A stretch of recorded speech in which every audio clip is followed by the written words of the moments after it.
Hey everybody, welcome to the 638 podcast. I'm your host Steven. My friends call me Steve, and today I'm with my friends Sean and Katie. How are you guys doing? How's the quarantine going? It's going awesome. Pretty good so far. Pretty boring. Yeah, I would say it's pretty boring. And if you guys are joining us, guess what?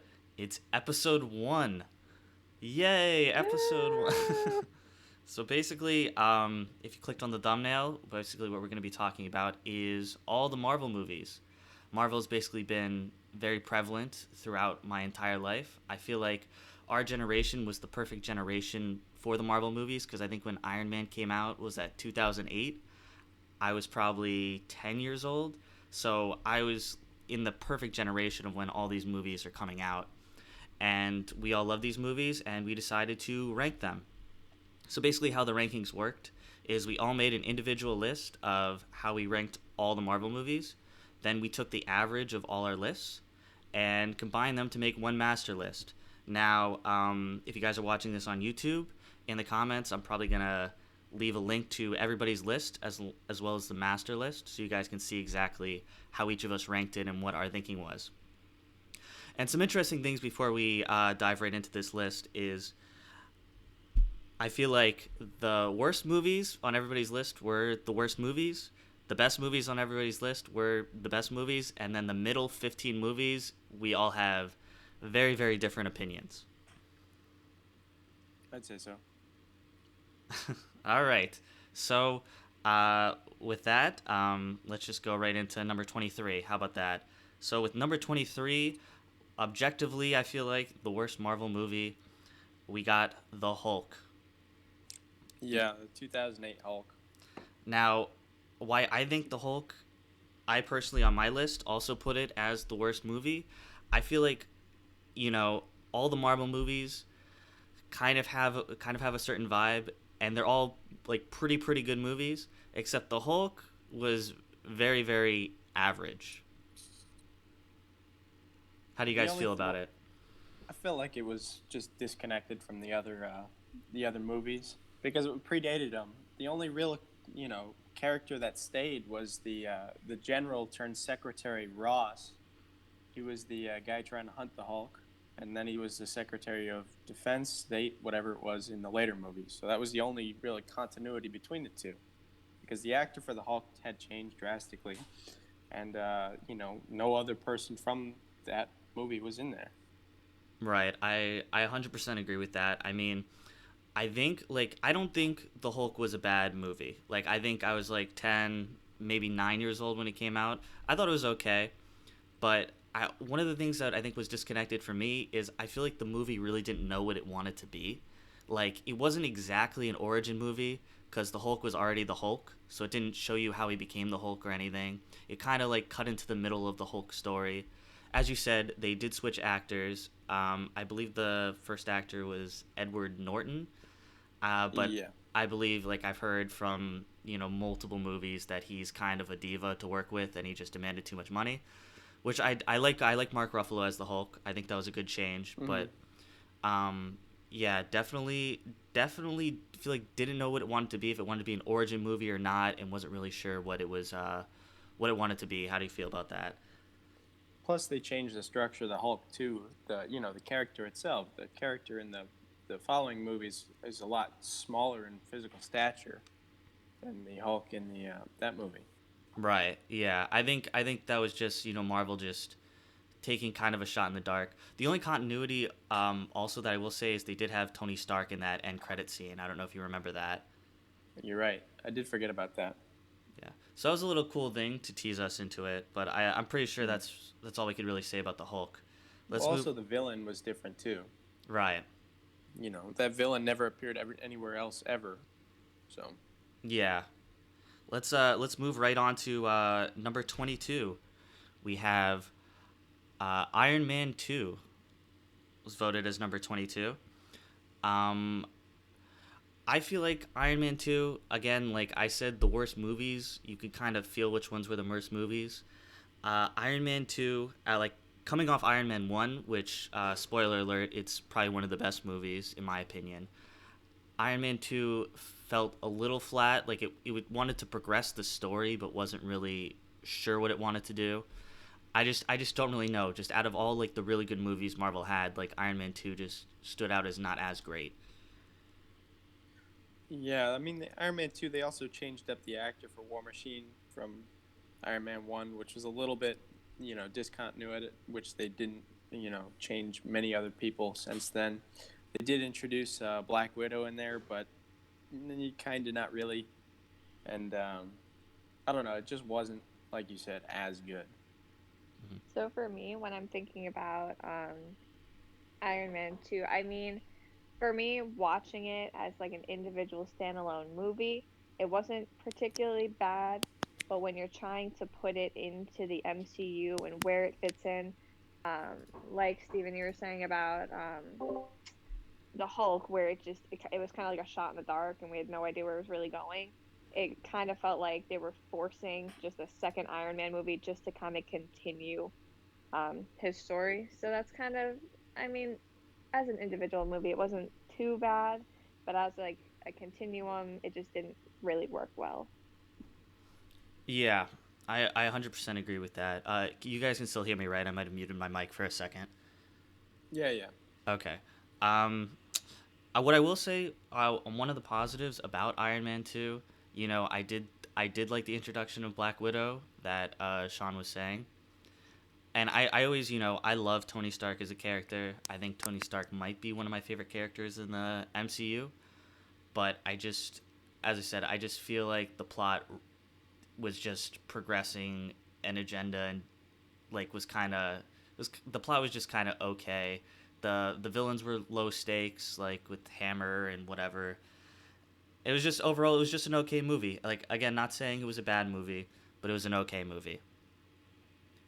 All right, now I'm in let's agreement. yeah. Now let's that brings us to number 21 on our combined list. We have Thor: Dark World. I'll just throw it right to you guys. How do you guys feel about this movie? It's not my favorite. It again, it's not because of Chris Hemsworth. It's kind of because of the supporting cast around him. It just wasn't great. It introduced the ether, which like they weren't exactly sure what they were gonna do with at that point. I don't know. It just didn't. It wasn't great after doing so many great movies up to then. How do you feel about it, Katie? So Thor: Dark World. Okay, so maybe this is. I mean, I like Chris Hemsworth. He's enjoyable to look at, but just I didn't feel connected to it at all. Kind of like Sean said, it was just forced. Um, and I mean, I know what they were trying to do, but again, it didn't really fit well with all the movies that were so well done before that. So that's why I kind of put it at the bottom of my list. Yeah. So how I kind of feel about the Thor movies in general, like the first couple Thor movies, I feel like they really didn't know exactly what they wanted to do with Thor's character or what like Chris Hemsworth's personality was going to be in the movies. Not that I think he performed badly in the first two movies. However, it was just the tone. There was a big tone shift from like initially you had the snarky Tony Stark and Iron Man, and then you had this like serious Thor kind of going on, and then the plots were kind of whatever in the first couple movies. How do you guys feel about that? I don't know. It was more like I agree that they weren't exactly sure what they were going to do with the character. He has this whole sense of duty and whatnot. Um, I don't know. Thor: The Dark World just didn't sit too well. I mean, I liked the original Thor movie. I didn't think it was bad. It's definitely not one of the best, but it was definitely better than the second one for different reasons. And I attribute a lot of the reasons to the supporting cast around. I just wasn't a huge fan of the you know the people, the other people in the movie. Mm-hmm. I mean, I'm when I'm thinking about the supporting cast, I mean, Natalie Portman, it just her trying to play Jane Foster, it feel like Jane didn't really have a solid uh, place. So it kind of goes what Sean's saying about the supporting cast. I mean, Natalie Portman's a great actress, but she just, I don't know if the role just wasn't meant for her, or just her portrayal in the second movie just didn't work. I don't Yeah, know. Wasn't a huge fan. I think that's really interesting that you brought up the Natalie Portman point because she, after this movie, she kind of disappeared from the MCU for many years, and now I don't know if you guys saw that she's actually making a resurgence in the MCU. I'm not sure exactly what her if she's going to be Jane Foster again or Yeah, she was She-Hulk. gonna be in. She was gonna be coming for Love and Thunder, I think, something like that. Mm-hmm. So I think that's really interesting that they kind of shelved her after a couple movies and they're now bringing her back. Um, Wasn't there an off-screen dispute about a women director of some kind that caused this? I I'm think that was what happened. honestly I'm not 100% sure, but it could have been money, could have been something like that. It could have been a bunch of things, but the bottom line is, they felt like she was not, you know, that necessary. So even if there was a controversy going on, like they weren't gonna force her to be in more movies. But yeah, that brings us to what's interesting is for 18, number 18 on the list, we have a three-way tie because, as I said, the middle we all had very interesting opinions or different opinions in the middle of the list. So we're gonna have a lot of very close rankings. But the three-way tie is between Thor, Guardians of the Galaxy 2, and Captain Marvel. Now, first, let's just talk about Thor first, and then we'll move on. So, the original Thor, the reasons why it was better than Thor 2 was I feel like Thor was one of the first origin movies that we got. Like, I wasn't sick of origin movies yet at this point in time. I think overall the plot was pretty good. It was very interesting. I think Thor was a very foreign character to me. Like honestly, a lot of the Marvel superheroes, I feel like the DC heroes, at least when I was a young child, like Batman and Superman, had a obviously everybody knows who Batman and Superman and Spider Man are, but Thor was a lot more a mystery to me, and I thought hearing about his origin story at that point in life was interesting, compelling, and was a formula that Marvel was doing with Iron Man and then subsequently I believe Captain America, the first Avenger, and it was really really working. I don't know. I think they just should have.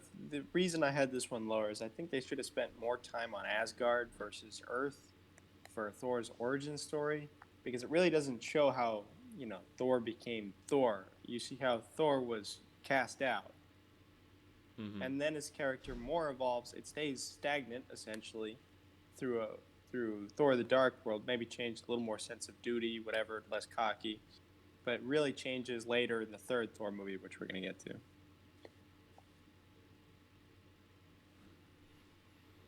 You have any opinions So on this one, Katie? so I actually have Thor pretty low on my list.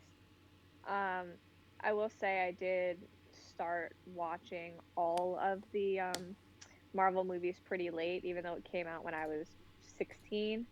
Um, I mean, when I was watching all of them, I didn't feel a connection to Thor. I mean, I mean, yeah, it is his origin story, but it didn't.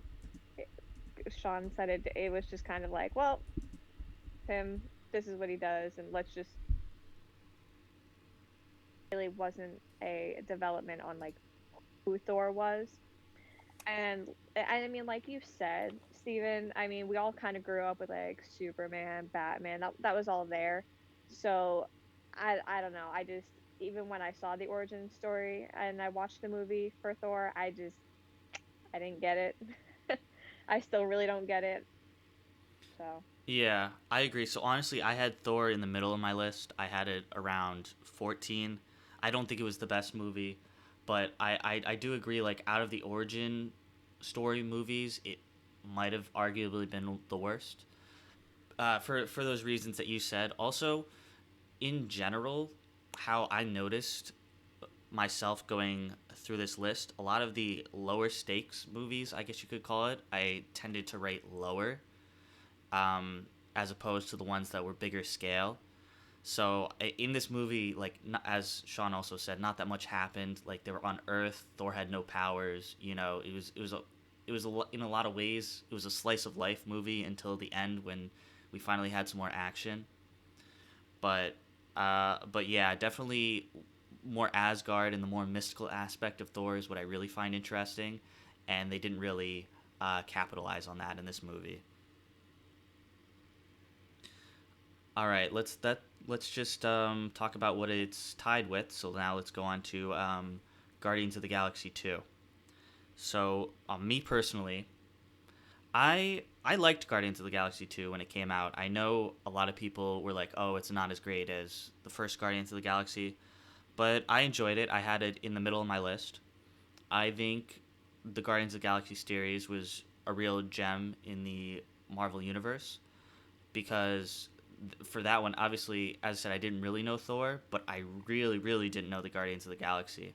So they just completely melded my shape and my perception of how these characters were. And even though they're like on these cosmic journeys, they're still it's the movies that have the most humor.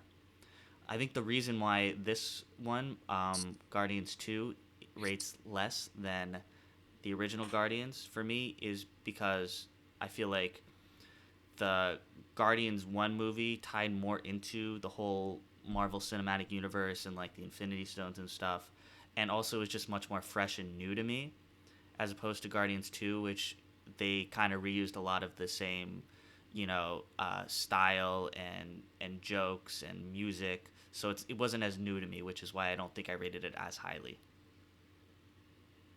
Yeah, Nope. I'm with. Oh, Yeah, I'm with you on this one. I mean, I had it a little bit higher than where it is currently on this list, but I don't think it was. I don't think it was a bad movie. It doesn't really tie in, like you said. Plus, it takes away some of the stuff they got right with the original movie. More of the unserious nature of them as a whole.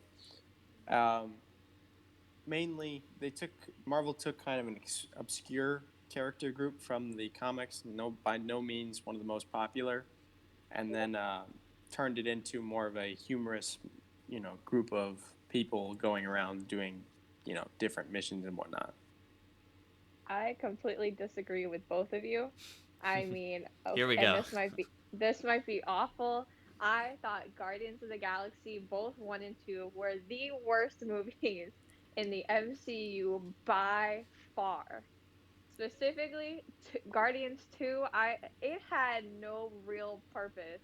I mean, yeah, we got the humor. Yeah, we got like adorable baby Groot, but beyond that, I'm like I am watching a bunch of idiots just roam around the universe. I didn't understand the point.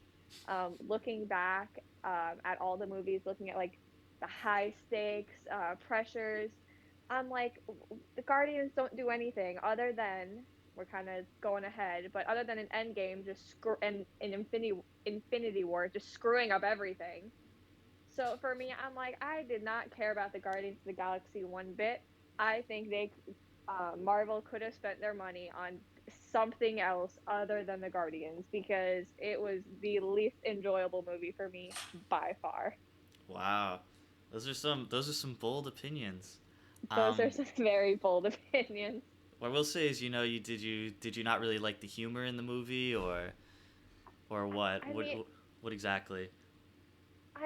the humor was fine. It's just it for me personally, as like a standalone movie, fine. I might have not hated it, but I think for its purpose in the MCU and developing this huge story that ultimately the whole purpose get to this big apex moment in Infinity War and Endgame, and I think of the Guardians, and I'm like, why? Like, what are you guys even doing? Like, what is your purpose?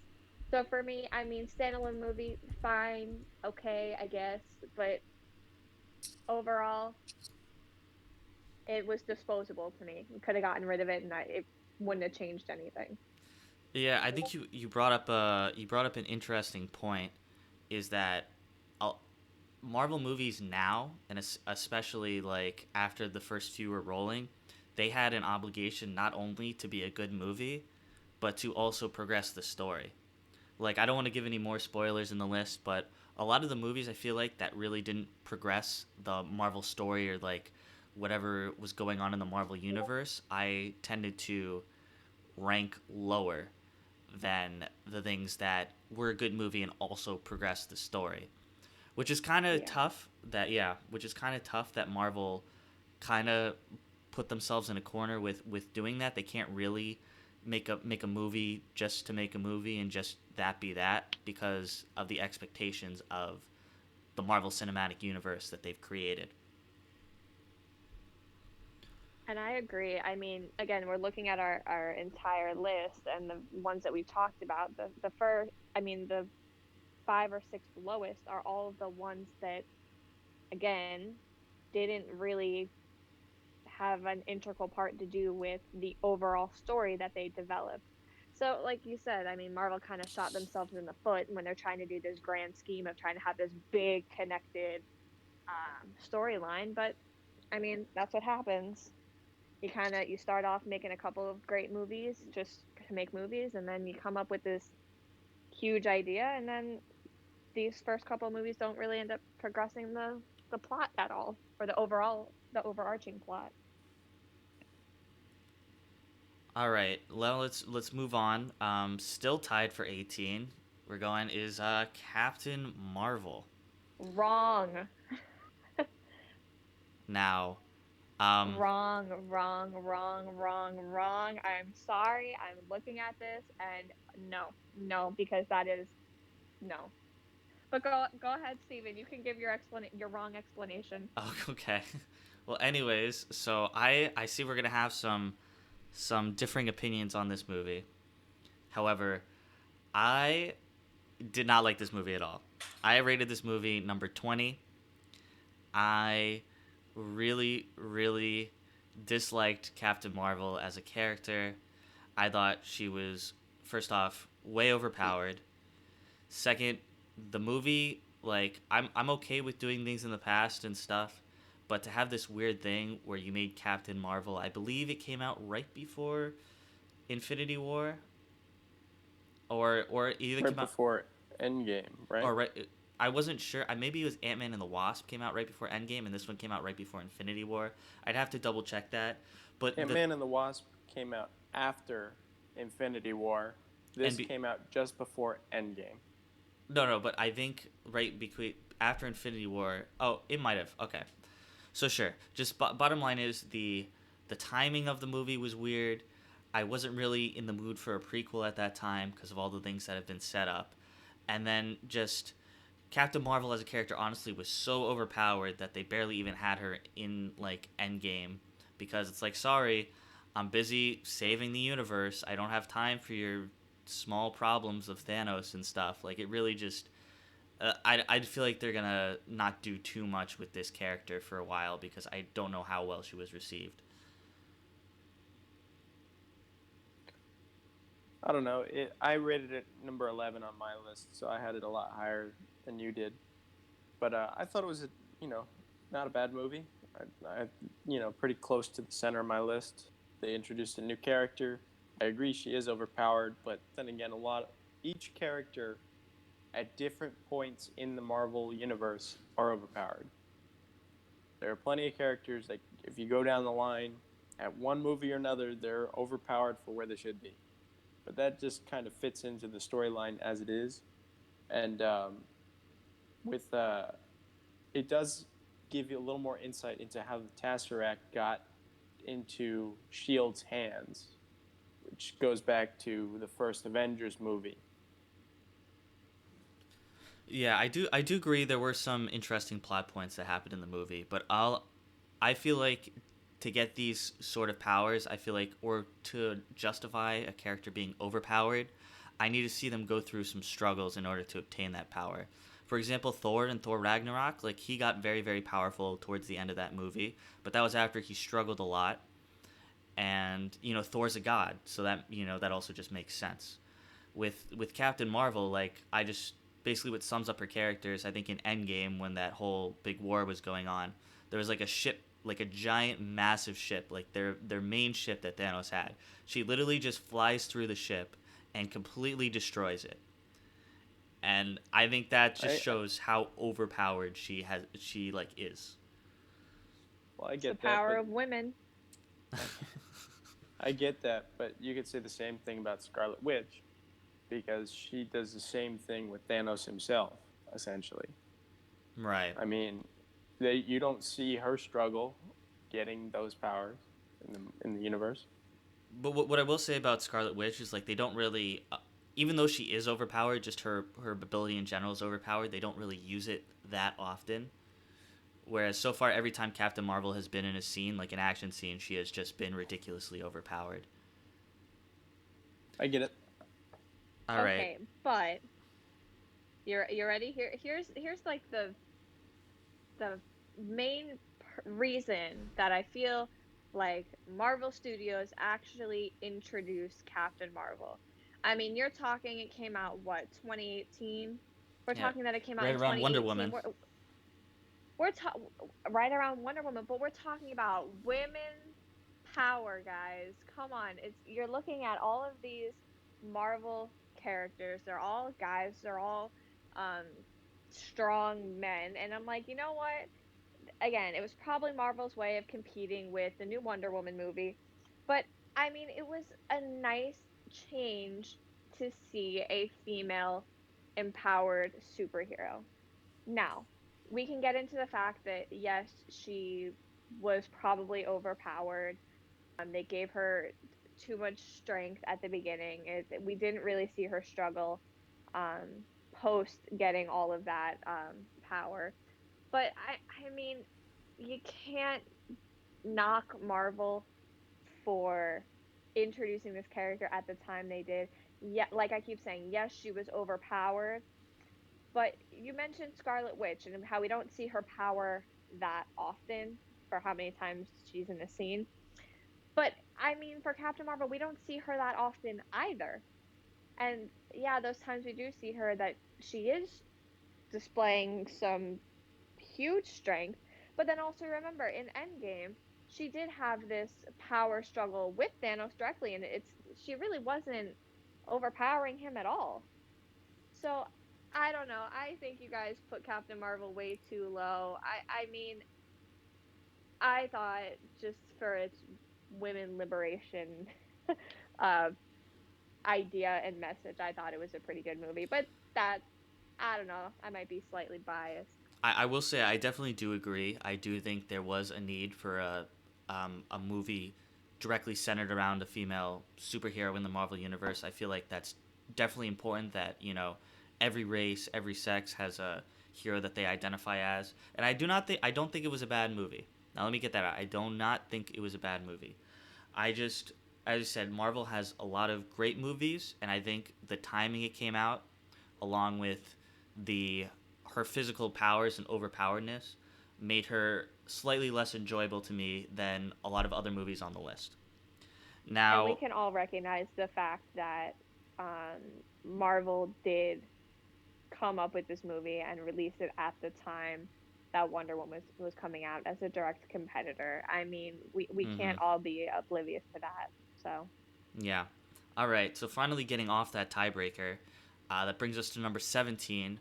We have Ant-Man and the Wasp. Now, with Ant-Man and the Wasp, I had this right around. Did I have this around here? Where did I have Ant-Man and the Wasp actually? Yeah, I had it. I had it around here as well. I had it around 18. Now, I did, as I said, this list was very very hard to make because Marvel really doesn't have that many bad movies. I thought again, what suffered with Captain Marvel is the timing that the movie came out. Like you just had Infinity War, like a lot of the spoiler alert, a lot of the superheroes died, and then they're like now releasing Ant-Man and the Wasp in 4 months, and just the hype for that movie was not really there. I don't remember seeing a lot of commercials for it. I did enjoy the movie. I really like Ant-Man's slice of life humor and stuff. I thought they had some new characters that were good additions to the one guy that was the comedic relief in the movie. I thought he was hilarious.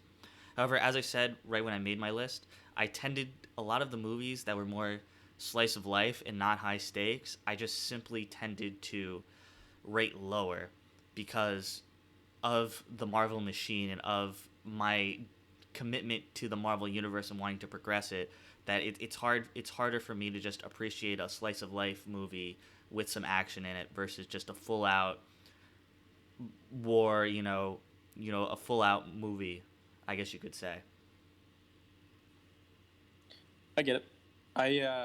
I wasn't a huge fan of the timing on Ant-Man and the Wasp. Like you said, it was a July release date after the May release date of Infinity War. I had it at 15. I thought it was okay. Like I said, it's not a great movie.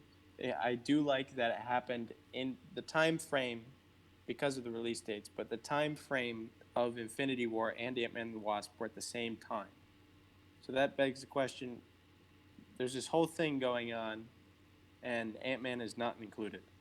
Mm-hmm. I get it fits into the later storyline, but still, I just didn't like that. I guess it's the same as Hawkeye. Same thing. It happened at the same time. And that, I guess it plays an integral role in Endgame, but still, I think it could have been tied in a little better. Yeah. I mean, we're looking at Ant-Man and the Wasp. I put it at number 14. So it seems like we're all putting it kind of in the middle, but it's one of those movies that, again, kind of as that standalone movie, it's like, oh, cool. Paul Rudd has that, like Steven said, like the slice of life humor. It's pretty funny, but then it's kind of like, okay, forget about it. And I don't know. It's one of those ones that didn't really stick with me. Right. Yeah, I think that pretty much sums up Ant-Man and the Wasp. But let's just move right along to number 16. We have Guardians in the Galaxy. Now, I put Guardians of the Galaxy around 8. It's not too far. I'm pretty sure Sean also put Guardians of the Galaxy a little higher. But I understand, I think the reason it ended up at 16, as kind of what Katie was saying, is that there's a couple different factors. One, I guess, Guardians of the Galaxy, it's not as big of a known quantity before this was going on. And it's definitely a different kind of Marvel movie than a lot of the other movies on this list. It focused more on the humor, focused more on the atmosphere, and it didn't, besides the Avenger movies, this is one of the few movies where they're just relying on multiple main characters to further a plot, and also to start off a movie with multiple main characters. It's hard because you have to develop them quickly, and you have to make us want to care about these characters quickly. I'm in agreement. I had it right around 10, so I thought it was a good movie. I thought it was a refreshing, different thing Marvel did, with their different characters, and it was pretty funny. So they took, like I said prior, there's a lot of obscure characters they took. Like, who knew Rocket Raccoon before this? Mm-hmm. I mean, I didn't. And the fact that they put Bradley Cooper as a raccoon is hilarious as well. I put Guardians at number 22, or the original Guardians of the Galaxy at number 22, and then Guardians of the Galaxy 2 at number 23. So, like I said before, Guardians, I didn't understand the point. I didn't particularly enjoy it, and I think the MCU could have done without either of the Guardians movies, but that's me. Something, just a little quick tangent. It's really funny. Do you guys know who voices Groot? Yeah, it's Vin Diesel. Yes. And another thing that I found out, I love how Hollywood just like sometimes has these big superstars do some very quaint or like peculiar, strange role, just as like kind of a little cameo. This is off on a quick tangent. Do you guys know who voices BB-8? No. In Star Wars?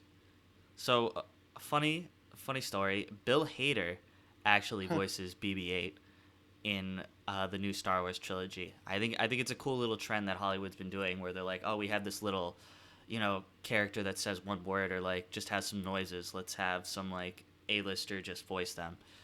I don't understand how Bill Hader voices a robot. Well, so I actually there's an interview if you want to find it on YouTube. But basically, he said he just went into the studio one day and they just told him to make noises. So he just made a bunch of random noises, and then Interesting. the guy was just like, "Okay, that's good, you got it." And he's just like, "Okay." And then he heard the movie and it sounded nothing like the noises he made. But he still got the credit for being BB-8. It's pretty funny. All right. That's hilarious. Yeah. I know. Sorry, I go know ahead. Vin Diesel did the. It said "I am Groot" many, many different times for this, and they paid him a lot of money for this. I don't remember what the sum was, but it was a lot of money just to do that. Speaking of that, there's actually a photo going around. I'm not 100% sure if it's real, but there's a photo of Vin Diesel in the booth reading his lines, and he's wearing stilts because he's trying to get into character. I'm pretty sure it's real. You guys can look this up on your own time, but definitely look up Vin Diesel, I am Groot with stilts, and you can probably find that photo. It was actually hilarious.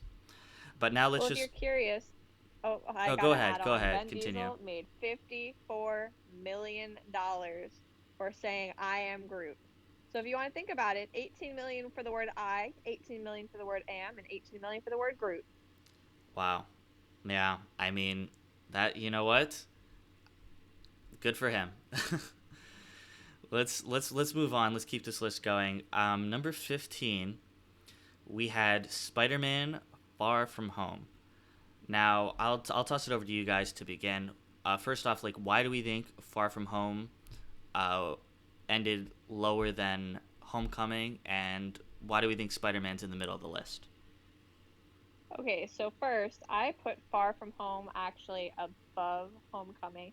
Put Far From Home at number 3 and then Homecoming at number 4 on my list. I mean, come on, guys. Tom Holland, I mean, that's one reason that I put it pretty high. But other than that, I liked the fact that um, there was some sort of um, continuing story after Endgame. I mean, yeah, if we ended the MCU Phase 3 with Endgame, it would have been epic. It would have been great. But I actually liked the fact that there was some real life um, emotion to the death of Tony Stark. I mean, we saw a little bit of it at the end of Endgame, but I thought in Spider-Man: Far From Home, I liked the exploration of specifically Tony Stark's mentee. I mean, we're looking at Peter Parker, who's navigating the emotions after the loss of Tony Stark, which was his mentor, and essentially for him changed his entire life. So I thought that was pretty interesting, and that's why I put it pretty high on my list. Yes, um, the plot with Mysterio is kind of wishy washy. I mean, yeah, but it wasn't that high stakes pressure that we saw in movies before Endgame. But I've really put it higher on my list because of that exploration of emotion and again, still reeling the loss of Tony Stark and how his continuing legacy um, kind of pushed uh, Spider Man to kind of continue without him. So, I mean, that's why I put it at pretty high on my list, but I know you guys have differing opinions. What do you think, Sean? Yeah, I wasn't a fan. I wasn't a fan. It's I don't know. I wasn't a fan of either Spider-Man, Homecoming nor Far From Home. I don't think they were bad. I had them at 19 and 20 though. I had Far From Home worse than Homecoming. Homecoming was a little higher because it was like, okay, they got the rights back from Sony. It's in the MCU. I think Spider-Man was a better character in the other movies than his own movie. And Yeah. that goes back to, I think they were good movies, but they were bad Spider-Man movies. Because Spider-Man, if you go back to Tobey Maguire and the ones prior, has more of a sense of responsibility. In the first Spider-Man movie, there was no sense of responsibility for Peter Parker whatsoever. In the second one, there was a little more of a sense of responsibility, but it was definitely a worse movie because it really didn't fit in with anything that had just happened. Plus, the release date was horrible. It was right after Endgame, which was a great movie, to an okay movie. It just wasn't. The timing was not great. Yeah, I think you both made some interesting points.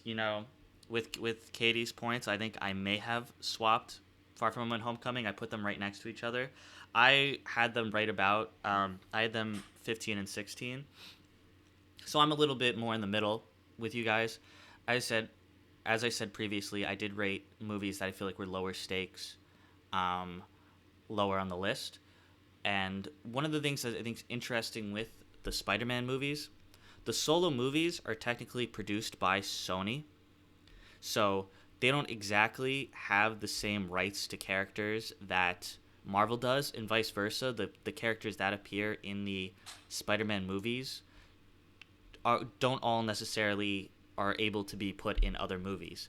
So just by the nature of how tricky these contracts are, the villains and the stakes that happen in the solo Spider-Man movies technically can't be that high unless Sony's setting up their own like Spider-Man universe where other things are set up that are separate from Marvel.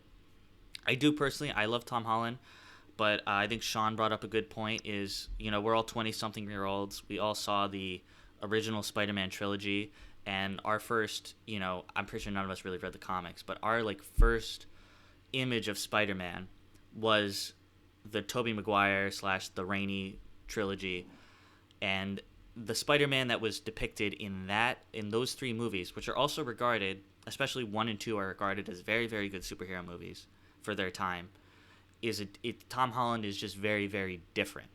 And not that he's worse, but he's definitely a less mature, more high school Spider-Man, which some people could really, really like. I know people that really, really are dedicated to the comics enjoy this interpretation of Spider-Man a little more because Tom Holland plays a really, really good high schooler.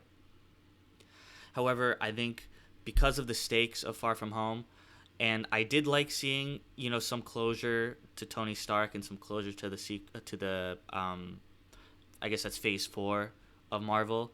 I love Jake Gyllenhaal. I thought Mysterio was okay, but that's why I had it in the middle of the list. Not that it was a bad movie, but just it's lower stakes, and they're limited by what Sony could physically do. Let's just move right on to, I guess that brings us right into tied for number 13. We have Spider-Man Homecoming, which was the first Spider-Man movie in this new age, and The Avengers. So, just continuing on Spider-Man real quick, the reason I ranked Homecoming slightly higher when making my list is because, as Sean kind of alluded to, is that I wanted to really see the new Spider-Man in the solo movie. Like, Spider-Man's one of those iconic superheroes. I'd say for Marvel, it's probably their most iconic superhero. And at least before any of the movies came out, Spider-Man was the biggest Marvel superhero, like most popular. And I think seeing Spider-Man in a solo film again after having fond memories of the Raimi trilogy and seeing him in Civil War as the Tom Holland version, I got really excited for it. And I don't think I was that disappointed, but I think the second standalone movie I just wasn't as excited for. I'm in agreement. Yeah. How do you feel, Katie? Any other opinions? I'm kind of thinking for a second. I mean, I agree with a lot of what you said. Again, I did put Homecoming below Far From Home, just because I didn't really connect to the movie. I mean, yes, we had that slight introduction of the new Spider-Man with Tom Holland in Civil War, and I thought we were going to get a little bit more kind of deep into his character, and more or less we got a high school love story. I mean, we didn't really explore any of the high stakes pressures that we see in some of the other movies, but we see a little love story between him and his little girlfriend, and then the dad ends up being the villain, and I'm just kind of like, okay, we're back to watching some Disney Channel movie. So again, not a bad movie. I do genuinely enjoy Tom Holland's portrayal of Spider-Man, but as a plot, didn't really connect to it. All right. Now, also tied for 13 with it, we have the original Avengers, which I thought this was a very hot take when we combined all our lists, because I had Avengers 6, Now, what's interesting about the Avengers and why I personally rated it so highly is because I feel like this was one of the most important movies to the Marvel Cinematic Universe. If the Avengers did not work, which was basically the end of Phase 1, if the Avengers did not work and people did not like it and they said that there was too cluttered and it was too many characters to focus on, then I would argue that we would have a very, very different way the movies were handled in a very, very different Marvel Cinematic Universe than we have today. You see, I just ranked the movies. I didn't think of the importance of it. I just ranked it how, looking back on it, where if all these movies came out today, which one would be my favorite and how I would rank the list. Mm-hmm. It didn't take into account technology difference. It didn't take into account character development. It didn't take into account any of that. It just took into account how I would rank them, out of if I were binging them today. But this goes back to, I like the Avengers movie. I had it low just because of, in comparison to some of the other movies. I ranked it at 17. I thought it was a good movie at the time, but as the stories have progressed and as the movies have gotten better and better, I think there are better ones. So I had it listed at 16, but now that I'm kind of thinking more about the impact of the movie in the whole sequence, I wish I kind of put it a little bit higher, because like Steven said, if that movie didn't work and it was too much to focus on, too many characters, where would the MCU have gone? I mean, I think we all look back at this whole MC universe, the first three phases, and it all pretty much revolves around the Avengers and how these individual characters end up coming to this collective group. So, I mean, even though I did put it lower, I'm kind of second guessing my choice, because I'm kind of like, you're right, Stephen. Where would this have gone if it didn't work? We wouldn't have Infinity War. We wouldn't have Endgame. We wouldn't have had all of these amazing movies. So I don't know, Stephen. You got me thinking. Yeah, I mean, again, everybody had a different criteria when they were rating these lists. Like, we didn't have a set criteria going into this. So, obviously, at the end of the day, we're just rating which movies we think are better. And I will say about the Avengers plot, to play devil's advocate, I will say, looking back on the plot, it wasn't as complicated, or they didn't, have as many, I guess you could say, character development during the movies. It's more like, all right, the characters were developed in their solo movies. Now let's bring them all together, and they're going to be like they are in those movies, for at least the first Avengers movie. So I will say the characters are more stagnant in the first team-up movie versus the later team-up movies, where they really try to develop the characters as well as have good action sequences. But looking back on it, I still think, again, I may have a nostalgia coat on there because I haven't seen it in a few years. I do think that the Avengers movie will stand the test of time, and I think 20, 30 years from now, when we look back on the Marvel movies and we want to show our kids, we'll be like, one of the first ones we'll be like is, look at this one. Look at how they brought all these characters together into this one movie versus some of the other team-up movies. That'll be the first one that we show them. Anything else for the good of the order, or should we move right on to the next one? Move on. Move on. All right, so at number 12, very, very different movie than the Avengers, we have Ant-Man. Now, as I don't even know where I had Ant-Man on my list. I had Ant-Man number 19, so a lot higher than this. But I didn't hate the movie. I think Paul Rudd is a great actor. I think he plays Ant-Man really, really well. I think he's super funny, great guy to like. I once again, the Ant-Man movie was different, and the Ant-Man series is different because it's definitely, it's lower budget, it's lower stakes, it's more developed, it's more about the characters and what's going on there and character development versus the cinematic universe as a whole. Which again, as I said, my personal opinion is I really liked bigger stake movies. So even though Ant-Man wasn't a bad movie, it just didn't have as big or as grand of a scale combined with a good plot, which is why I had it slightly lower on my list.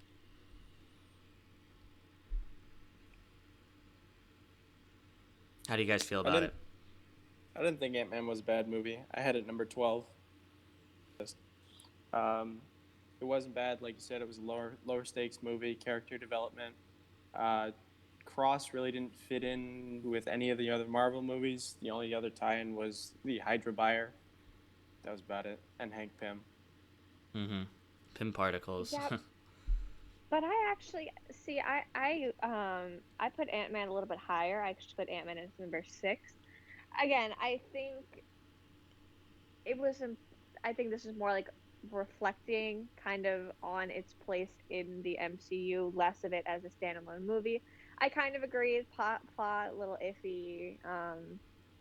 Connection was a little iffy, but I like Paul Rudd as an actor. I mean, I think his portrayal of Ant-Man, I think, is lively. It's exciting. It's very, I'm trying to say, like, family friendly, and I enjoyed it. I also enjoyed the little connection where his his connection to his family. And I mean, again, this is less to do with the MCU and more to do with like his character development. But I don't know. I like Paul Rudd. I think ultimately when we're kind of looking into some of the other movies, like spoiler alert, like he honestly is the reason that Endgame happened. So I don't know. I think maybe it's my preference. I just genuinely enjoy Ant-Man as a character. So maybe that's why I kind of put him as number 6 All on my right. list. Now let's move right along. Um, let's go to number 11. Almost cracking the top 10. We're getting there. Number 11, we have, I believe, Captain America: Civil War. Now, what I thought Civil War did that was very interesting, which I know, again, I did not read the comics, but I know this Civil War arc in the comics was very, very hyped up. Having a rift within the heroes, specifically Captain America and Tony Stark, who were essentially the two icons along with Thor, but Captain America and Tony Stark were really the two icons of the beginning, Phase 1 and Phase 2 of the Marvel Universe, and having them have some genuine conflict I thought was very, very interesting. Now, a lot did happen in Civil War. I had Civil War 7. A lot happened in the movie where I was hooked the whole time. Looking back on the movie, it may be a little harder to watch because of how much like plot development and drive towards the end goal of the cinematic universe the movie really catered to. For example, the introduction of Spider-Man, and a bunch of other things. But overall, I thought it was a really, really good movie. And again, Tony Stark was one of my favorite characters in the MCU. And having him go up against one of his friends, I thought was a very, very interesting plot line.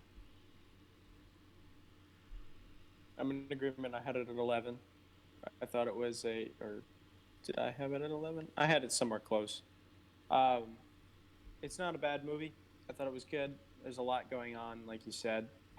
It made them, without this, Infinity War would not have been as interesting because they were woefully unprepared and split up before Infinity War. That's a good point. So I also had Civil War at 11. Um, and I think for me, it's just because, yes, it was so integral when we're looking at the time, we were looking at future movies, looking at Infinity War. But for me, it didn't stand out in either a positive or a negative way. I mean, it was really interesting to see one of my favorite characters, Captain America, going against Iron Man, and really just I don't know. It's kind of exploring those the social issues on deciding what's best. And again, it didn't stick out to me as a good movie or a bad movie, so I kind of stuck it in the middle. Mm-hmm. I have to say a correction. I had it at 16 just because it was too many things going on. But Yeah, Again, I could definitely understand that argument. But I just thought before Endgame and before Infinity War, this was where we had like a billion heroes in the movie for the first time. Like discounting the Avengers, we had like a subset of the main heroes in the movie, but in this one, we just this was the first one to let the floodgates open and have 10 plus of the heroes that we invested in were in the movie. So I thought it was very interesting. Again, I didn't have it the high, like super high, but I did have it 7, so I was towards the upper end. And I just thought it was a very interesting movie. Now, breaking the top 10 of the list, finally, we have number 10, we have Ultron. Avengers 2 Age of Ultron. Now, I thought it was really interesting ranking this one because at the beginning of this, I thought I was going to put Ultron a lot lower on this list. The reason being, this is generally just regarded in the community as the worst Avengers movie. And I also have only seen this movie maybe twice because I felt like there wasn't that much rewatchability to it. It's at least opposed to some of the other movies on the list. But I ended up putting it around 13, so I ended up putting it pretty close to what it ended up being. I thought Ultron as a villain, it was an interesting villain. It wasn't the most interesting villain in the at least in the Avengers series. I feel like Loki and Thanos were just by far better villains than Ultron because those are honestly probably one of the two of the best villains in the MCU. And just in comparison to the other movies I was comparing Ultron to, it just seemed again, this was kind of like Civil War in the sense that there was a lot going on. And again, I did have it on right in the middle. I thought it was a good movie. I didn't think it was great, and that's why I put it right in the middle. same here. I liked it. I had it a little higher. I had it at 7. I thought it was good because it introduced Vision, but the future development could not have happened without this movie. But I thought it was just a good movie. As watching it over and over, and that's what I've done. So I mean, I put it as 12, and I think I'm kind of going off of what Steven said. There wasn't a lot of rewatchability. I mean, you watch it once or twice, and you're like, okay, cool. I mean, again, yeah, you had the introduction of Vision, but it wasn't exciting. I mean, yeah, there was a decent amount of action, but it wasn't that high stakes, like, oh my gosh, everything's just it's going to collapse if this one thing doesn't happen. And again, I know it's regarded in the community as probably the worst Avengers movie, and I would tend to agree. Not that it's a bad movie, but just not up to par with looking at the rest of the Avengers movies. I would disagree with you on the if one thing didn't happen, everything would collapse because Yeah, they it was did have kind the island or yeah. the Oh, country. that's true. This whole thing was gonna kill everybody if they didn't win. So And they did have someone die in the movie. They Spoiler did. alert, Quicksilver, I think that was one of the first deaths at the time, which I thought was interesting. But again, they didn't give me that much of a reason to care about Quicksilver before the movie came out, which was unfortunate. right, they should have developed Quicksilver more. It would have been a good character to have feature. Mm-hmm. Let's just move right on. So now, again, a lot of interesting stuff happened on this list. So, actually, first we have number 9. We have Iron Man 3. Now, I will say that this is probably, out of anything on the list, this is probably the biggest difference I had. I had Iron Man 3 17. Again, one of the reasons why I had it 17 was, again, I love Tony Stark as a character. Don't get me wrong. Again, I just felt like it was a little bit of a lower stakes movie. And then what happened in Iron Man 3, the big thing was that he was done being Iron Man and he's going to go live his life and he's going to return as the mechanic or as a different sort of character. And then after Iron Man 3 happened, they're like, you know what? I changed my mind. I think everybody still likes Iron Man. Let's just keep it going. And then the stuff that the resolution of that movie was kind of diminished over time, which is why I rated it a lot less than what our combined list had it. I had it high because I thought it was just a good movie. Just watching it's a good standalone movie. It may not fit in anywhere else, but it is a good standalone movie. I get what you're saying is they were introducing the mechanic and they were trying to move along, and then they decided not to for whatever reason. But I don't know. I thought it was a good standalone movie. I mean, I'm kind of on the same page that Sean was. I put Iron Man 3 at 5. And again, this more or less was because it was just a genuinely enjoyable movie. I know we all kind of looking at these lists judge these movies in different ways, and I don't know. I think for this movie, I didn't really judge it as much in its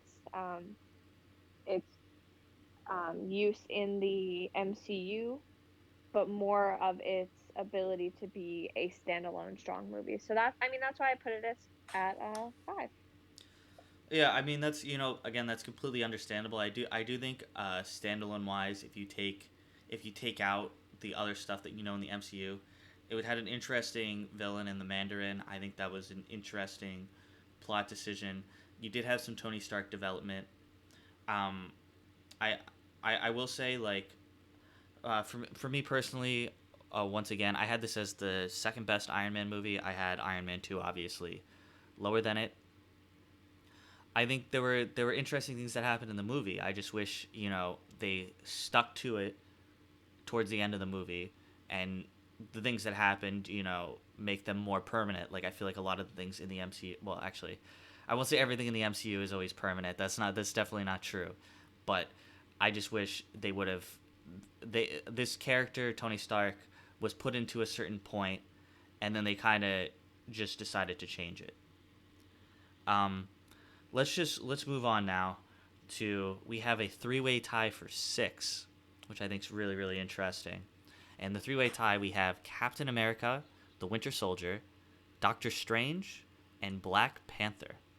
Now let's start with Captain America, the Winter Soldier, since for whatever reason I put that first. Um, for Captain America, the Winter Soldier, I had this right around 5, so I'm pretty close. I again in the comments or whatever, someone correct me if I'm wrong, but I believe this might have been the Russo's brothers' introduction to the MCU. I definitely know they directed it. I think the Winter Soldier did something very interesting. I think it was one of the first movies to have a Thor, a Iron Man, a Captain America title, but have some good cast development from the MCU. For example, I think Black Widow was in this, and that helped him get through his adventure per se. I agree. I had it lower. I had it at 13, which isn't that far off, but I thought it was a good movie. It had good character development. They reintroduced Bucky, who supposedly had died in the first one, so gives him a little bit of tie-in with the past to the new stuff. Well, I like the fact that in Winter Soldier, they really they not only explored Captain America, like I'm gonna say, favorite Marvel character by far, but they had Falcon, they had Black Widow, and I just thought it was really interesting. Again, like Sean said, bringing up the past with Bucky. Um, for me a really like integral part in me really enjoying the movie. I feel like if they just introduced the Winter Soldier as some random villain, I kind of would have been like, okay, whatever, yay, another random villain. But the fact that it was Bucky and the fact that it wasn't just Captain America, Chris Evans going on and taking on this villain, it also included, again, Scarlett Johansson and the Falcon. So again, I put it pretty much in the middle. I think I put it as number 8 or 9. I don't know. I really, really, really enjoyed Winter Soldier. And just to add to that, I think another thing that the Russo brothers do really well is they make really really good action sequences. Like I don't know if you guys remember the elevator scene in this movie. Like that was one of the honestly best action sequences, I feel like, or choreographed fight scenes within the MCU. And the Russo brothers, speaking, if you guys don't know, they're the ones that were able to do Infinity War and Endgame as well. So Mm-hmm. they're Yep. definitely the star directors in the MCU, at least currently. And I think what makes them so good is they really understand character arcs and how to do good action sequences in these movies. Like for example, in this movie, Captain America: The Winter Soldier, they really try to test Captain America's view on justice, which I thought was a very interesting plot point. You know, it's a character arc was going on in the movie as well as very very good action sequences. Now let's just talk. Absolutely. Yeah, go ahead. We can go on this a little bit longer. Okay, no, just kind of quickly talk about that elevator scene. I mean, you're talking about the Russo brothers and their ability to choreograph amazing fight scenes. I mean, it was strong enough that they were able to reference it back in Endgame. Spoiler alert. Hmm. But I thought that was super interesting from Winter Soldier. Yeah. All right. Let's move right on. So again, along with Winter Soldier, on the three-way tie for number 6, we have Doctor Strange. Now, I thought it was interesting Doctor Strange made it this high. I didn't have it too far off. I had it number 11. I thought Doctor Strange was a very good standalone movie.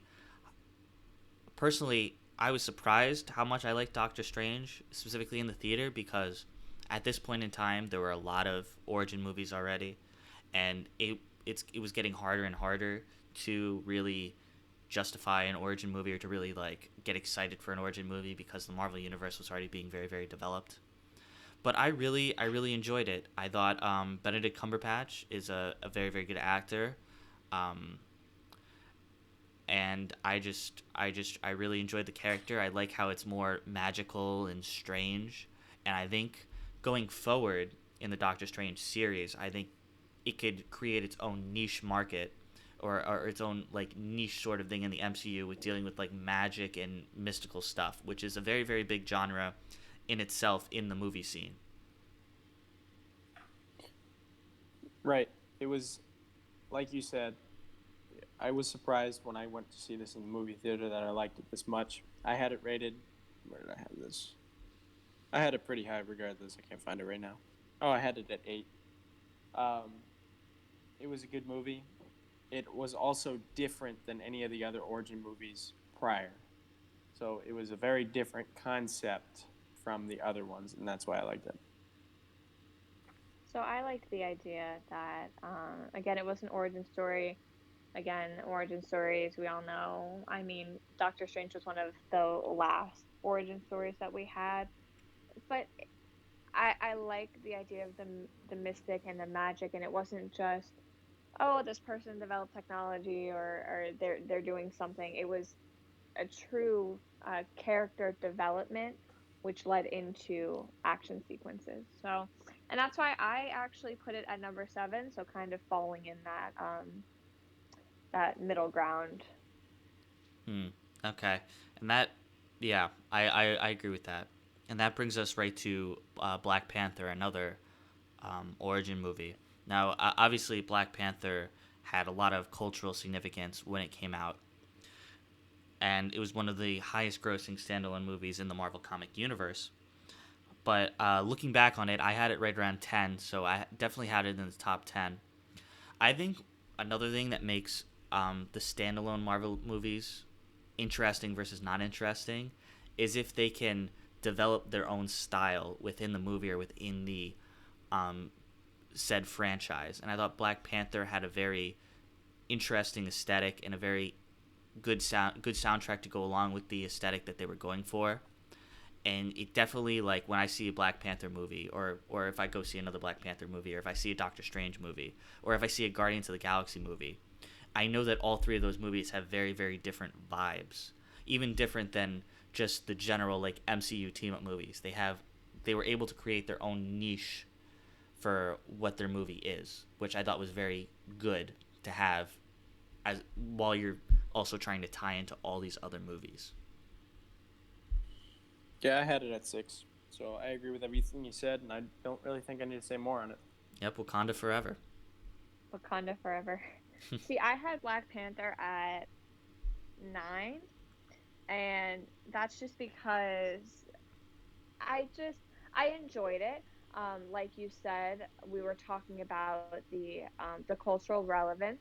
I also think they explored a lot of cinematic things that they haven't done before. So the first thing that I keep thinking of is the title sequence at the beginning.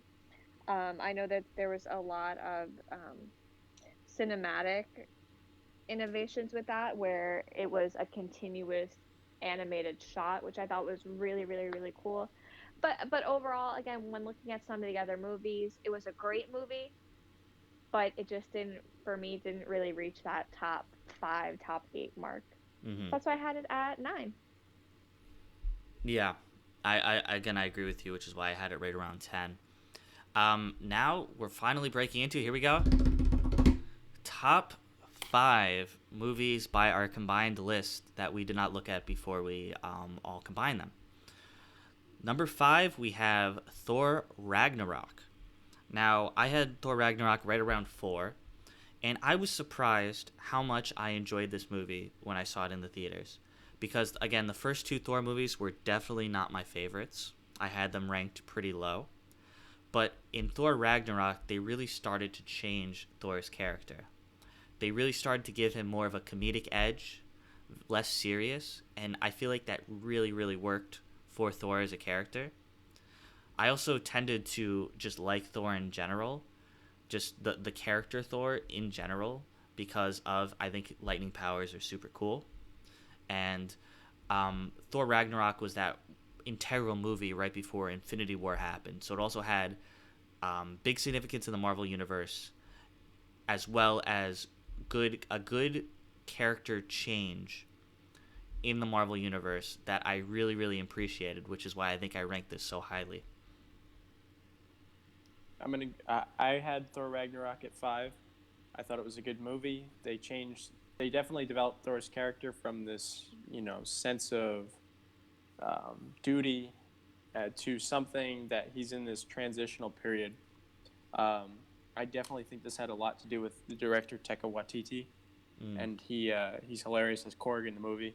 Yeah. That's very funny as well, and looking forward to see other movies by him. Again, very good overall. It also contributed, like you said, to the overall Marvel universe, because with Asgard destroyed, that made the way for Thanos to go unhindered, in finding all the Infinity Stones. And Odin dead. Spoiler. So for me, I actually put Ragnarok at 13 or 14. And that's just because I feel like I never really connected to any of the Thor movies. I would say Ragnarok, out of all of them, was probably the most enjoyable and had the most connection to the MCU. But for me, again, I didn't really, really connect to it. I think for me, Ragnarok was actually one of the first movies I saw when really kind of diving into the MCU. And because I didn't have a lot of those origin stories and um, a lot of the connections, it just, for me, it just kind of fell flat. And maybe it's because I just didn't really grasp it. Maybe if I go back and watch it again, I'll kind of make more of those connections into how it fits into the MCU. But I mean, until I rewatch it, for me it just kind of falls in the middle. What they really need to do is they really need to have an Odin origin story with Hela in there too, to bring this all back together. Yeah, that would definitely be really interesting. Let's just move right on to number 4. We have the original Iron Man. Now, I had Iron Man at 2. I really, really enjoyed Iron Man when it came out. It was honestly one of my favorite movies when it came out. That was right when I was about 10, 11 years old. Again, as I said, I thought Tony Stark is a very, very interesting character. Out of the standalone Iron Man movies, I thought he was the most Tony Stark-esque in the first Iron Man movie. Just a very, very cocky, interesting dude. But the movie's full of character development, full of interesting stakes, I guess you could say. And again, this is one of the most, not arguably, this is one of the most important movies in the MCU, because after Hulk happened, which was kind of like an okay attempt at starting off the Marvel universe, like Iron Man's the thing that really solidified, like, is this gonna work? Like, are we gonna be able to make a lot of movies from this? Are we gonna be able to connect movies how we want to connect the movies? And just overall, it's just a great plot, I feel like. Yeah, I had Iron Man at 3, and it was a great movie at the time. It kicked everything off, and this really started the overall Tony Stark's overall storyline from the beginning to the end. He starts as this selfish billionaire to a completely selfless person at the end. So, I mean, I had Iron Man pretty low on the list as well. Again, understanding that I kind of saw all these movies late in the game, I didn't really watch them in the sequence they came out. I mean, yes, understanding the development of Tony Stark, watching that amazing transformation from that selfish billionaire to being entirely selfless was wonderful. But overall, I didn't connect to the movie. But again, I think that has to do with more in the manner I watch the movies and less to the quality of the movie. So, Yeah. again, similar to what I said about Ragnarok, maybe if I went back and watched it again, I would see more of those connections than I did when I first watched them. I will say I do think it is an interesting and valuable perspective that you have on the movies versus us, because definitely we both have, along with just liking the movies, we do have a nostalgia lens towards the movies where you can maybe see things more unbiasedly, like more like I like this, I don't like this, as opposed to how we saw things at 10 years old. We like this, so at 20, 21 years old, we still like it. I would definitely agree because I will say we actually kind of came up with this idea that before Endgame came out, I had seen a lot of the movies kind of intermittently. So we made a whole challenge to just watch all of the movies. And when I watched them, I kind of watched them in order of what was, quote, important and to the information I was going to need for Endgame and Infinity War. So again, I didn't, if when we're looking back, if the movie really didn't have to do exactly with those movies, it was kind of low on that priority list. So, I mean, it is an interesting perspective, and I'm curious to see if it's going to change if I rewatch some of them. Mm-hmm. All right, let's move right on to the top three. We have at number 3, we have Captain America: The First Avenger. Now, I had this. It was in my top 10. It was number 9. I thought it was a very good origin story. I do like Steven Rogers as a character, not as much so as Tony Stark. I thought he was pretty developed in this movie. I think it was very interesting the way they did it. They to have it in the past to start off this movie, and honestly, I thought this had one of the best slash most shocking and interesting endings.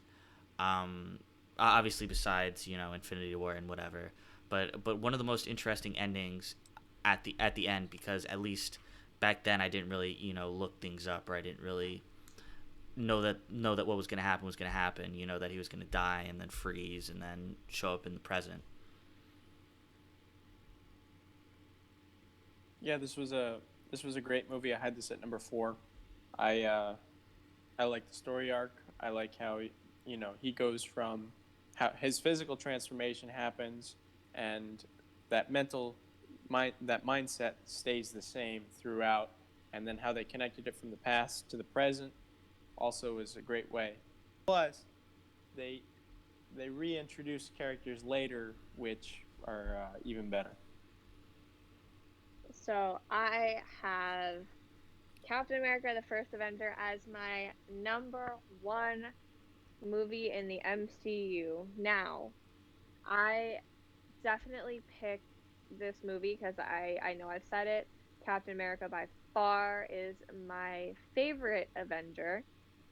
Not only because it's played by an incredible actor, but the first Avenger, I just thought, I mean, the story arc, I thought it was really interesting how, again, we're watching him from the past. I still can't get over how they CGI'd his body. we'll never get over that one. But I liked how they really explored his character. We learned why he's so passionate about joining the military, and then just seeing how his entire story arc goes from the past and him working with the military, and then him finally freezing and then ending up in the present. I know for me, the very first time I watched this movie, it was one of those things that I'm like, they could not have killed him, and I don't know. For me, it was just one of the most impactful movies. I mean, that's why I had to put it at number one, even though it almost broke my heart to put it above our top two movies. So, yeah. All right. Um, let's just move on then. Speaking of the top two movies, so the top two, if you guys have been paying attention to this whole list, if you've been watching this for the 50 minutes we've been talking about the Marvel movies, then thank you for coming to the end, and you should know what the top two are. Slotting in at number two, we have Infinity War. Now, I personally had Infinity War number one. One of the reasons why it's a top two movie is, or why it was, I enjoyed it so much, is first off, I thought Thanos probably one of the best villains in the Marvel comic universe. His development and the way that the movie, like, it was an Avengers movie, but the main character I felt like, or who had the most screen time, I really felt like it was Thanos. It was the Thanos movie. This was the movie where they really focused on the villain and developing the villain and his motives. And then, of course, the ending was one of the best endings in the MCU. About how that all played out. Just overall, the stakes. I personally watched this movie in theaters 3 times because my friends wanted to go, and then my other friends wanted to go, and then my dad wanted to go. So I ended up seeing this 3 times in the theaters, and each time I really, even though it's a long movie, I was not bored by it at all. And it was one of those movies that keeps on giving, that every time I see it, I look at things in a little different perspective, or I didn't notice this happened in this scene and whatnot. And just overall, I think it was an absolutely great movie.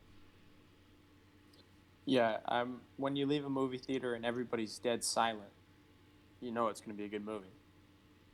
So, I mean, just not because it's, obviously a bad movie, but because of just sheer shock at how they left it. But, how the story developed, he goes from, working at the beginning of the movie, as soon as he gets his first or second Infinity Stone, he goes through this transformation to where he's on this supposedly selfless task to go and try to make everybody's life better in his eyes. So it's kind of hard. Or the heroes have to justify, fighting him. It's obviously a horrible, horrible thing he's trying to do.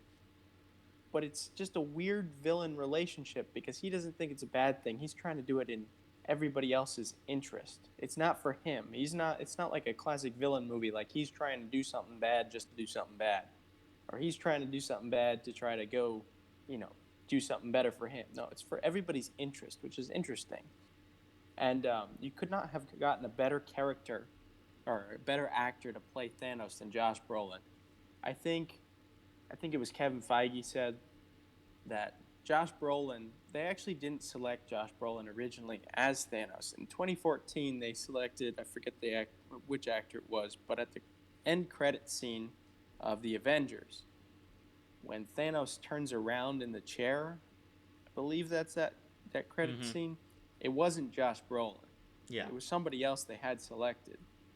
But it was more, they said that it was more of just Josh Brolin was such a better fit for the character that they selected him over that previously selected actor. They said he could do he could play Thanos without being 10 feet tall and purple. It was such a good fit, and it was such a perfect villain for the time. And I liked how they set up the movie to everybody. It was the perfect storm for Thanos to have his day. Asgard was destroyed. The Avengers were broken up, and he was unhindered in accomplishing his goal, essentially. And only at the end At the end of Infinity War, did they have the chance to stop him? And they couldn't do it. Right. I mean, with everything you guys have been saying, I mean, I again, with a lot of these movies, I've looked at it from a very different perspective.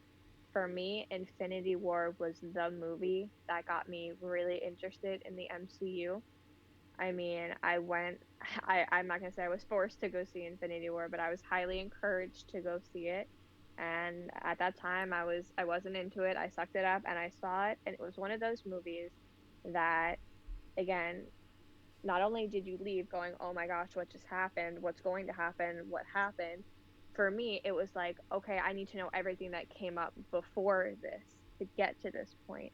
So for me, I kind of look at Infinity War as the movie for me that kind of sparked my love and interest for the MCU. So on top of what you both said, I mean, it was just an impactful movie from it's leaving everybody in shock, and it got everybody talking, it got everyone interested, it got everyone asking questions, making predictions. So I mean, my hats off to Marvel Studios. They did an amazing job with Infinity War.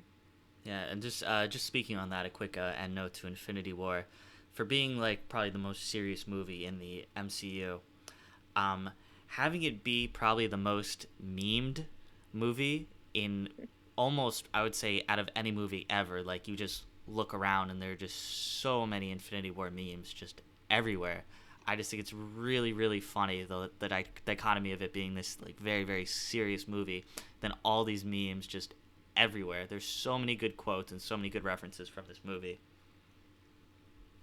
But You now, still see them yeah, now. yeah, you still see the memes. You definitely still see them. Let's just move right on to number one. If you were paying attention on this list, number one is Endgame. Now, I did have Infinity War higher than Endgame. However, I did have Endgame number three. I had my top three. I had Endgame, Iron Man, Infinity War. Now, one of the reasons why, obviously, one of the reasons why Endgame is such a great movie is it is the closing of Phase 4 and the payoff to the cliffhanger that Infinity War was. Not to mention, it's the highest grossing film of all time. On top of that, what was interesting about Endgame is it had a very, even though it started off serious because of how Infinity War left off, it was very serious for the beginning. It was it added an element of a time heist to the movie, and it added an element of time travel done, I would say, arguably, I would say pretty well in terms of how time travel has been handled in movies in the past, where I didn't leave the theater asking a billion questions of how they did this. They had just enough where I was satisfied on the explanation of how they're time traveling and stuff, and just reminiscing through all the other movies that you had previously in the MCU. I think it gave everybody that has been following this series for 10 years, or I believe it was, yeah, 10 years when this movie came out. It gave them such a great payoff and such a ride down memory lane that I think people think of this movie so fondly. Yeah, it summed up the whole Infinity Saga, this whole series, into one movie. And the fact that they killed the main villain in the first 10 minutes of the movie, 15 minutes of the movie, whatever it is. They killed the main villain in the first 15 minutes of the movie was just a shock. And it's like, okay, what are you going to do now? And the character development from it picked up right at the end of Infinity War. So the characters that were developed up to that point were the same. And then after they kill Thanos in the first whatever minutes of the movie, then you see a more character development after a failure, which really hadn't happened in any superhero movie as I can recall, because they failed. It's permanent at this point in their mind. Some of them have nervous breakdowns. If you look at Thor, he has a nervous breakdown and turns into Fat Thor. And the whole thing is that made the movie more interesting towards the end, because if they kept Thor as he was at the beginning or the end of Infinity War, he would have been overpowered and could have just killed Thanos as is, like he did or almost did at the end of Infinity War. So So for me, I mean, I enjoyed Endgame more than I ever thought I would. I mean, seeing it on opening night, I will say that I had seen a little spoiler um, before. Again, for me, um, I didn't really understood where it fit in. Um, but overall, I mean, like we said, it wrapped up everything perfectly. And I think for me, the reason that I had it so high on my list, I think I had it at number two, was because of the little details. It wasn't the big wrap up and they killed Thanos, but it was like the little things, like when Tony Stark and Steve Rogers went back in time and they saw that the driver ended up being oh my gosh, I'm forgetting the name. Somebody help me. What's Jarvis, the Jarvis? Thank you. Oh yes. It it it it was the driver ended up being Jarvis. It was all of those little things that you wouldn't have thought you needed an ending to that they answered. I think that for me is what really, really, really made Endgame so spectacular was its nuances and wrapping up those little tiny details. And shout out to Paul Rudd, who I would say by far is the MVP of Endgame because without him and that stupid rat in the van, none of it would have happened. And so overall, Paul Rudd, MVP of Endgame. MVP of Endgame. Yeah, I plus mean, yeah, go for it, Sean. plus like you were saying with the nuances, you already mentioned it prior, but the throwback to the elevator scene, where this was a nod back to the comics, where it was a bad Captain America, where he says "Hail Hydra" to the you don't even know that those are Hydra agents at that point in time. So it kind of it references the comics, it references the previous movies, and it really is a full tribute to the fans entirely of the franchise.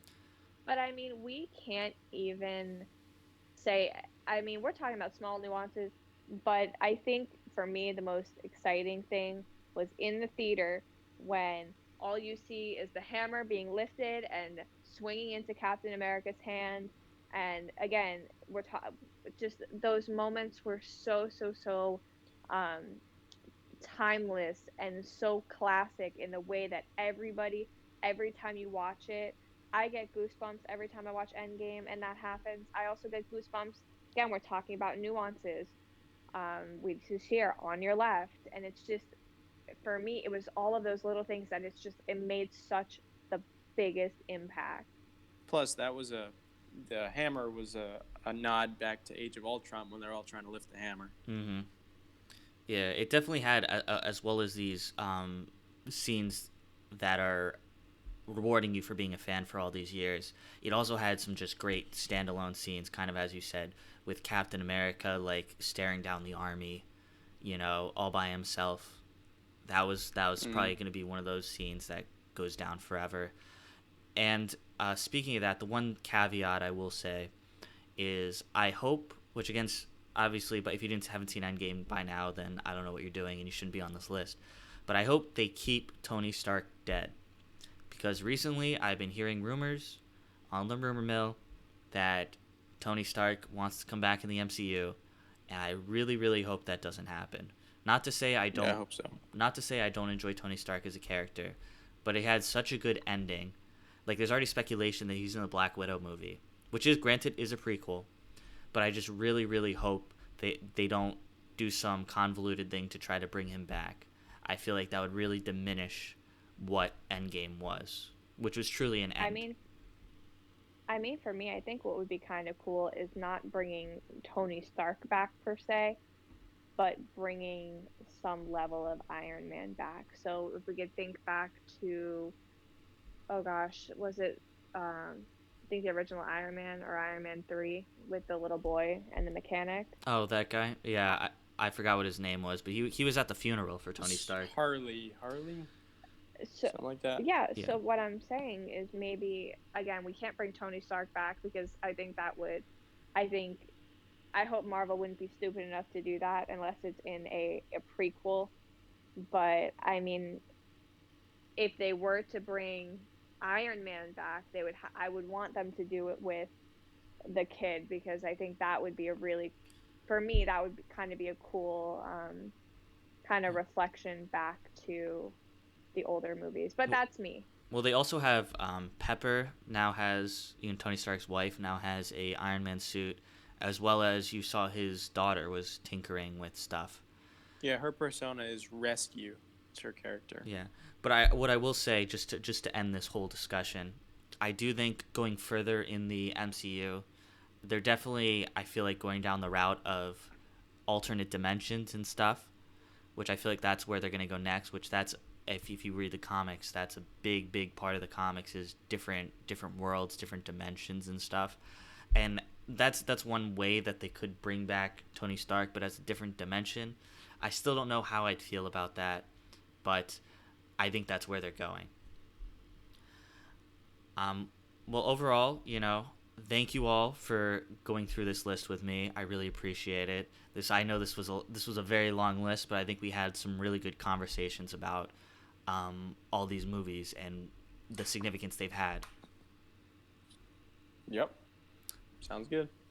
All right. Well, that about sums up this episode of 638 Podcast. If anyone had differing opinions that watch this or just wants to add on to anything we said, if you're watching this on YouTube, feel free to leave a comment, and I'm sure we can have a discussion in the comments.